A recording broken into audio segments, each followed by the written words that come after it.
All right, well, let's start this off.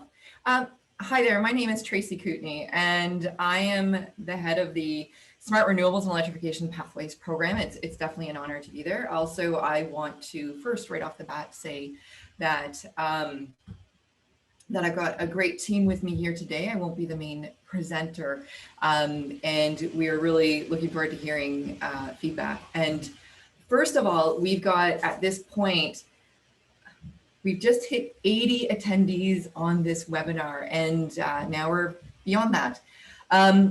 So I just want to say how happy we are as a program team that we have so much interest in this program and that there are so many questions and everything. And I only can hope that you guys are attending this workshop because you are seeking some guidance on how to fill out the GHG template. And that is great. We've got the right people here to help you with that. So to start things off officially, my name is Tracy Kootenay. And once again, I am the head of the Smart Renewable Electrification Pathways program. And in order to avoid saying that again, we do call it SREPs. To situate myself and my team within Natural Resources Canada, we are a part of the Renewable and Electrical Energy Division under Marco Perschetti. While he's on training, Andre Bernier is filling in for him. Our senior director is Stephanie Blondin, and the ADM of our sector is Molly Johnson. And that's the low carbon energy sector. And this session in particular, this workshop will cover greenhouse gas emission template requirements for the Smart Renewables and Electrification Pathway program that we launched in April. And I'd like to acknowledge the fact that where I am standing here in Ottawa is unceded Algonquin Anishinaabe territory. And I'm going to be joined by Melinda Tan for this workshop. So a few housekeeping items before we begin. And la présentation serait en anglais aujourd'hui. Toutefois, nous prendrons et répondrons aux questions en français à la fin. Et nous avons également un autre atelier à l'avenir en français pour les émissions de gaz plus tard. Alors, si ça vous intéresse, n'hésitez pas de nous dire. Vous pouvez voir notre courriel en bas sur la page que vous voyez maintenant. So the email for our program is right there on the bottom. If you have any questions, don't hesitate to write into that email address. We are recording today's session so that it can be accessible to anybody who's not able to attend today so that you can share with your organizations. Please feel free to post your questions in the chat as we progress, but certainly we're going to be taking some questions at the end of at least the example that Melinda's going to go through. And if you're calling in via telephone and we don't have your name here, I think that's already taken care of. But if for some reason we don't have your name or your contact information, feel free to give that to us to make sure that you're on any kind of communications from the project in the future. If we can go on to next slide. Today's presentation will focus on the GHG emission requirements and template of the program. And we have space for discussion at the end to repeat that so that there's an opportunity for everyone to share your experience and ask questions. And we will be completing a list of questions and answers from the discussion today, and the FAQs will be available on our website in a few weeks. We're also recording the webinar, as I said earlier, and that will be, again, to repeat myself, made available later on. So on the next slide, I'd like to provide a little bit of a context. So the Government of Canada has set a target for Canada to become a net zero emitter by 2050. So Canada already has a huge advantage to achieving this goal because our grid provides power that is both clean and affordable, with 82% of our generation coming from non-emitting sources. Despite this, electricity currently accounts for less than 20% of Canada's overall energy use across our economy. Becoming a net zero emitter by 2050 will require 3 decisive steps. And that's expanding our electricity, our clean electricity supply by replacing fossil fuel power generation with power generated from non-emitting sources, as well as adding additional capacity to meet the demand growth. Using more clean power through electrification of energy use across key sectors of the economy. And last but not least, using energy smarter, using energy efficiency measures, technology, and conservation. And this also means that we need to use all of our electricity systems assets more efficiently. And that very much sums up what we're trying to do with this program. We will require major infrastructure investments by all levels of government in order to build new non-emitting electricity capacity and to upgrade existing grid infrastructure. And an affordable supply of clean and reliable power is essential to maintain Canada's competitiveness and our high quality of life. The federal government can play a role in mitigating the impacts of transforming the grid on ratepayers. The 2020 Fall Economic Statement, as you can see that picture of the report, presented Canada's vision for green economic recovery that is inclusive, sustainable, and creates good jobs for Canadians. In addition, and I'm going to correct myself because the Healthy Environment and Healthy Economy climate plan that you see on the screen right now, that was released in December 2020, committed the additional investment of $964 million over 4 years to advance smart renewables and grid modernization technologies. And that's the initiative that we're talking about today, and it's since been called SREPS. Next slide, please. And this brings us to our program. The objective of this program of SREPS is to support the transition to a cleaner electricity grid and to create the foundational operational capabilities in our grid today to support the net zero economy of 2050. In addition, we recognize the underrepresentation of women, gender diverse, Indigenous people, and racialized people in the electricity and renewable energy sector and how this has been further exacerbated by the COVID-19 pandemic. This program merges the importance of increasing clean energy generation capacity with the need to modernize our grids and electricity system operations while supporting the increased equity, diversity, and inclusivity needed in this sector. The program meets these objectives in a three-pronged approach. The program will support new energy generation coming online and ensuring it is able to provide the services grid operators need. Utilities and system operators updating their software and hardware, and the creation of equity, diversity, inclusivity plans to increase equity in the electricity and renewable energy sectors. And with that, I'm going to hand the next slide over to Melinda Tan, who's going to take us through the rest of the presentation. And she'll start out by speaking to the objectives of this workshop. Thanks, Melinda. Hi there. I think I'll start off by saying that we're going to try to provide a very basic overview of how to quantify at the project level, how to estimate greenhouse gas reductions from a project, and then take you through the template that you would have received as part of the application process. So greenhouse gas estimation is often said that it's more of an art than a science, but increasingly, I think it has to be more of a science.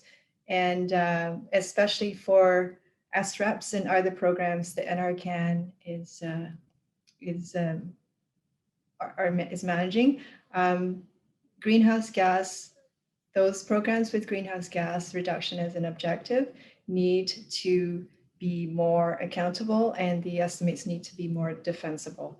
And this is why we provide applicants a tool. So the tool ensures transparency, and use of the tool and template ensures that there's a consistent methodology and approach that is applied to the estimates, the quantification. Therefore, all SREPS applicants are asked to use the template for the estimates. And in doing so, it actually helps the program streamline the review and the validation of the estimates. So what are we looking for when we are looking for a completed template or a completed submission?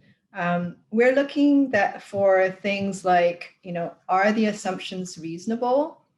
Are the sources referenced? So for example, reference to a specific life cycle analysis that was done on the technology or emission factors. We'd like to see the sources for any of these. Is the baseline scenario appropriate?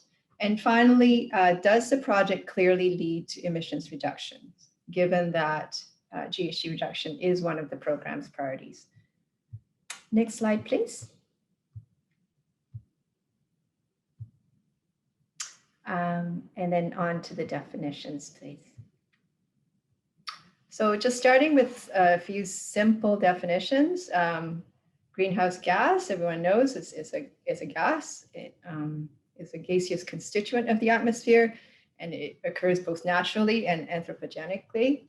It absorbs and emits radiation at specific wavelengths, and greenhouse gases include carbon dioxide, methane, nitrous oxide are the most common ones, along with a whole bunch of hydrofluorocarbons, perfluorocarbons, and sulfur hexafluoride. Now, a greenhouse gas source is any process that releases greenhouse gas into the atmosphere. So some examples include combustion emissions from some generating sources. And a greenhouse gas sink is a process that removes greenhouse gas from the atmosphere. A reservoir has the capacity to accumulate greenhouse gases and to store and release them. So these are definitions from the standard, the ISO standard. Next slide, please. So the template that the program has provided the applicants, it aligns with an international standard. It's the ISO 14064 Part 2.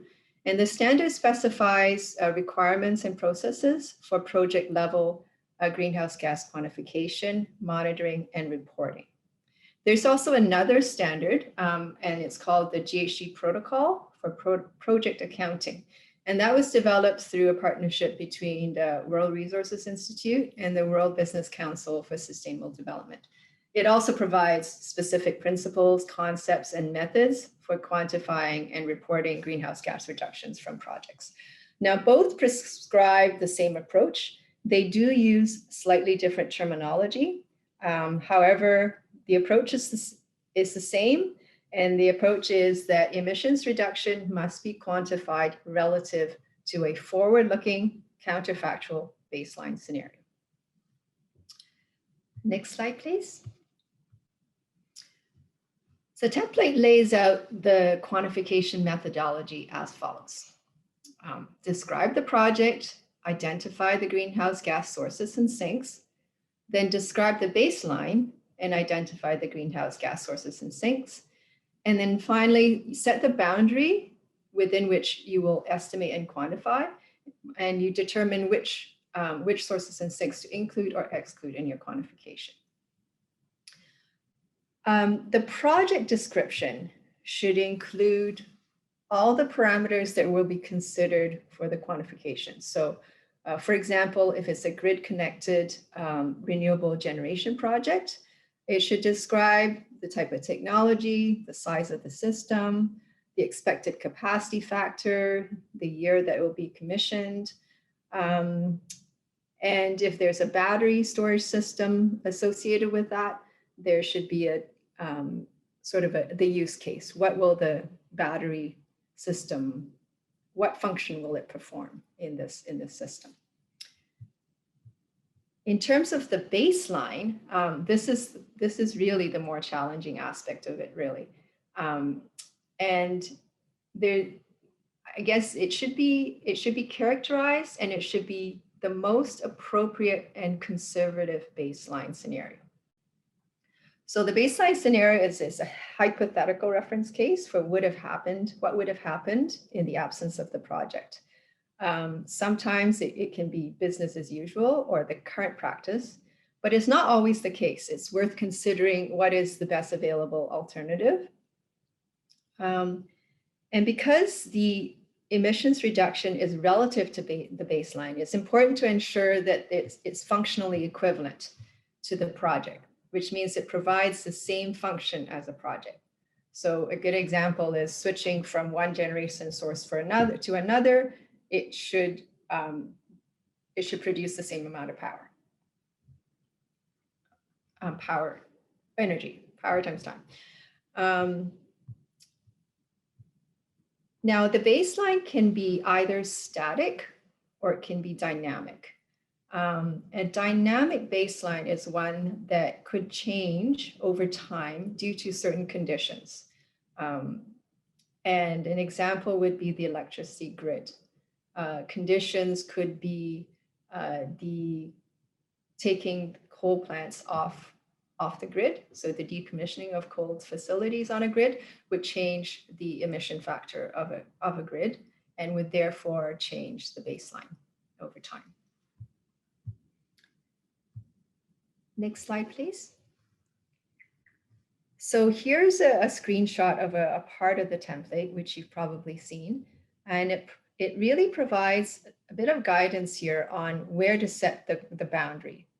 So SREPS doesn't require that a full life cycle analysis be performed, but it does require a transparent life cycle approach, which means that all the greenhouse gas sources are identified, but not all of them are quantified. So they're excluded from the boundary.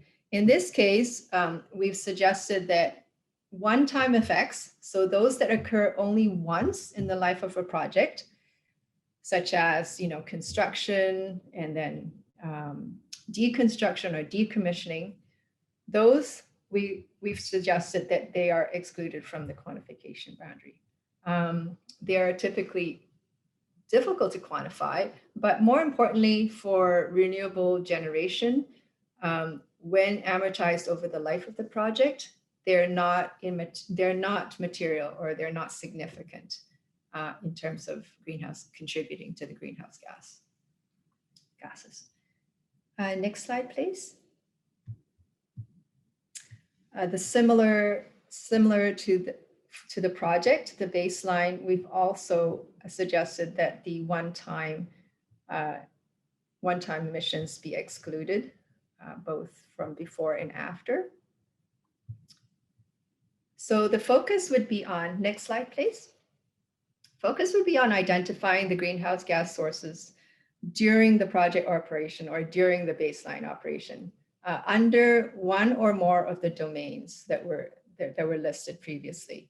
And once we go through the template, I can show what we mean by the domains. Some of the greenhouse gas emission sources may not need to be quantified if it's, for example, the same in the project and the baseline, or if it's deemed not significant or immaterial.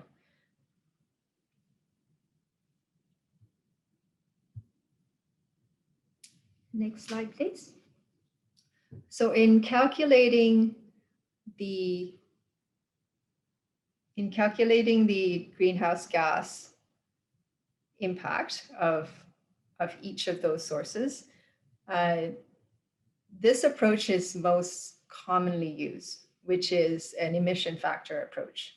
So we take whatever is the source of greenhouse gas, we multiply it by an emission factor and a global warming potential if it's not expressed in carbon dioxide. So you can see in this formula that the product of those three will give you emissions in CO2 equivalent. So global warming potential is a factor and it describes the radioactive forcing of a unit of a given greenhouse gas relative to a carbon dioxide over a period of time, 100 years. The CO2e is carbon dioxide equivalent, and it's a unit for comparing the radioactive forcing of a greenhouse gas to carbon dioxide. So the global warming potential is published by the UNFCCC, and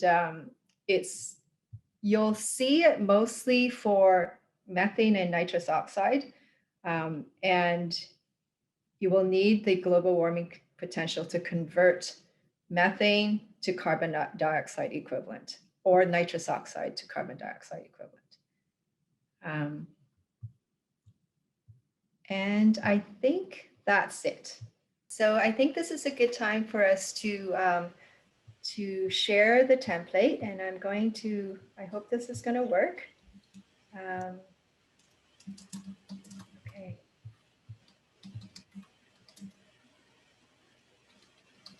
Okay, this will stop other screen sharing, it says.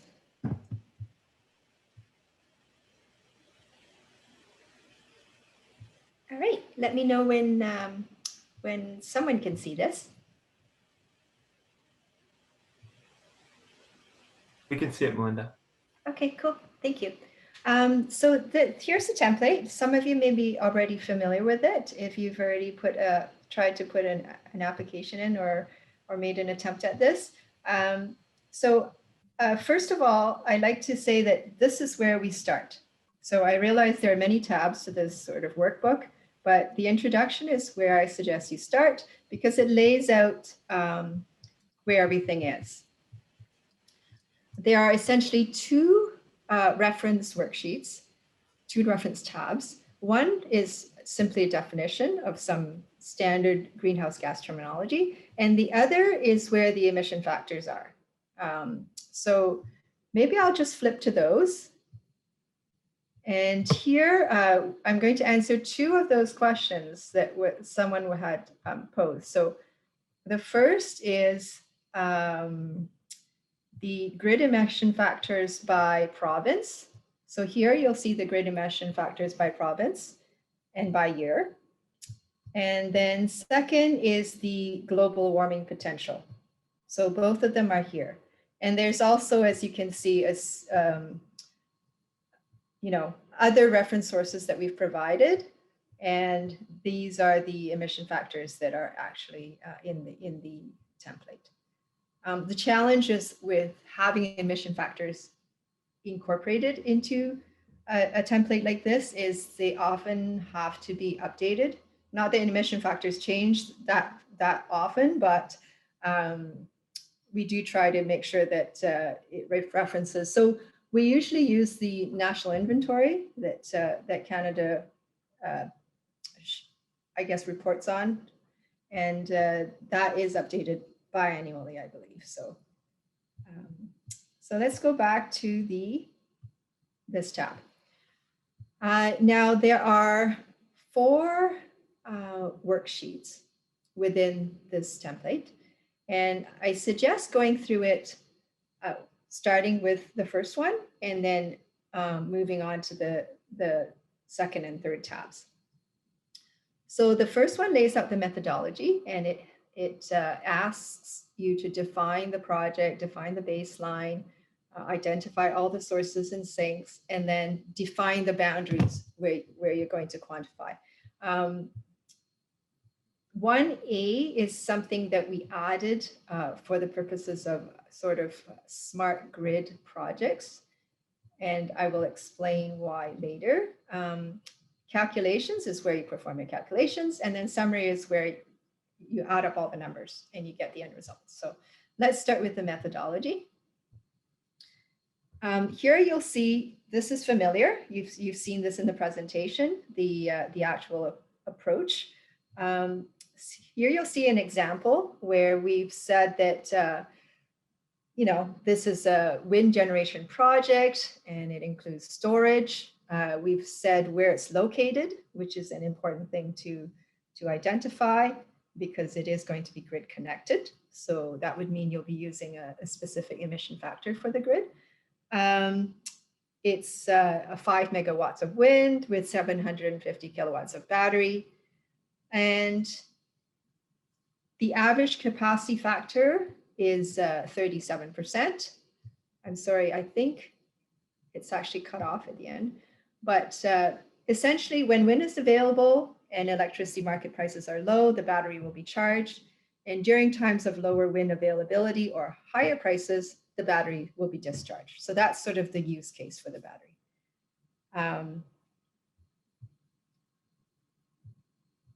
The same is asked of you for the baseline scenario. So describe what the baseline scenario would be. In this case, the baseline is assumed to be the grid when electricity is produced from wind and directly supplied to the grid. But when electricity is output from the battery system, this will displace marginal flexible generation in the province of Alberta, which in this case, we're going to say will be a natural gas combined cycle power plant.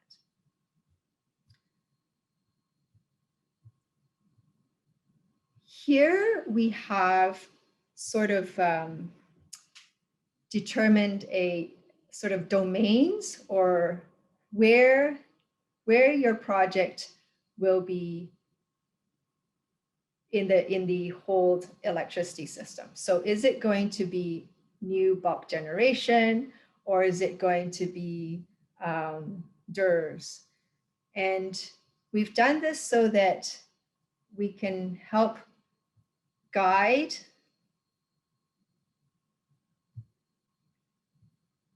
which part of the system you'll focus your greenhouse gas sources on.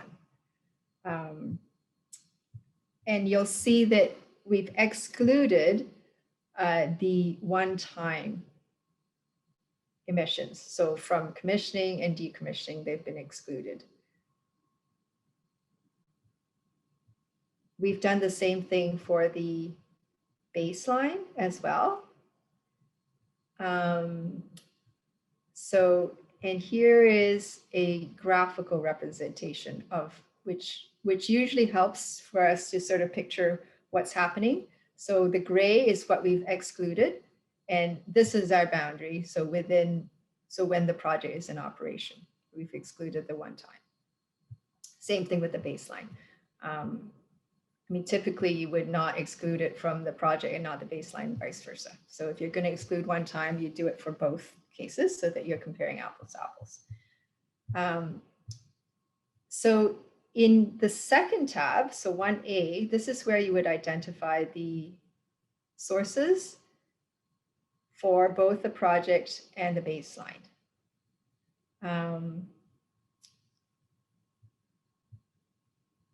Maybe this is where the question about do we include scope 3 or not.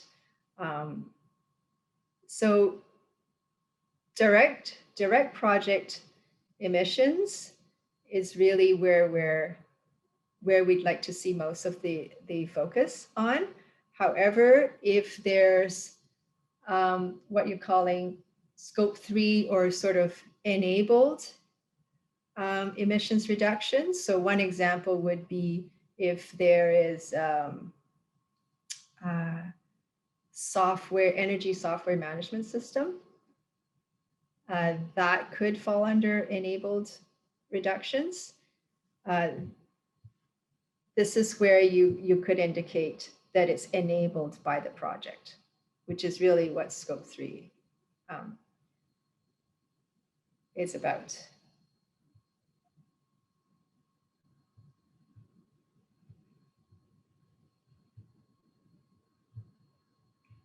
Here is where you would put your calculations in for the ones that you've scoped into your calculations. I don't think I'm going to go through this, but essentially you would end up with a value that is,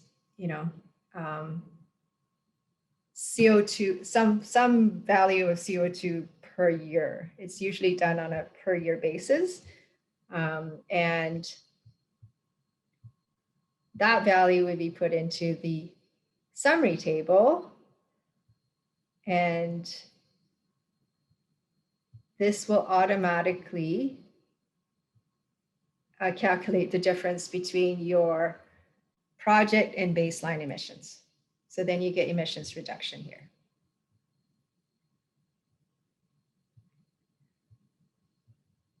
The second step of estimating future emissions reduction, I know this can be a little confusing, but this is where it needs to be I guess for dynamic baselines, it means that your baseline emissions will change year over year.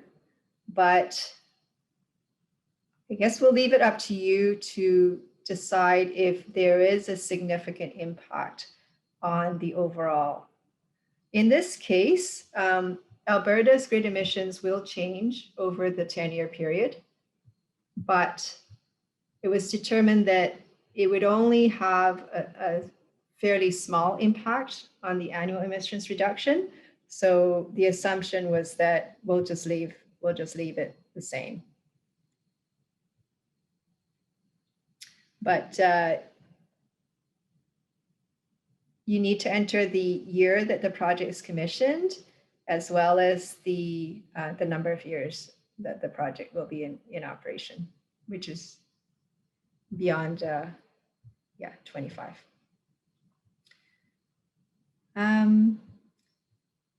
Finally, there's a section where you can provide sort of forward-looking views on what happens after the funded project. So if there are plans to scale up or replicate, this section is completely optional. As you can see, there's sort of a very rough way that we recommend that you estimate that, and it is just by percentage. So, you know, what percentage increase would you expect through replication or market adoption? And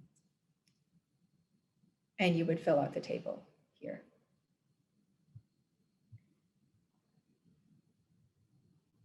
I think that's it for the template, but I'm sure there are lots of questions. So I'm going to stop here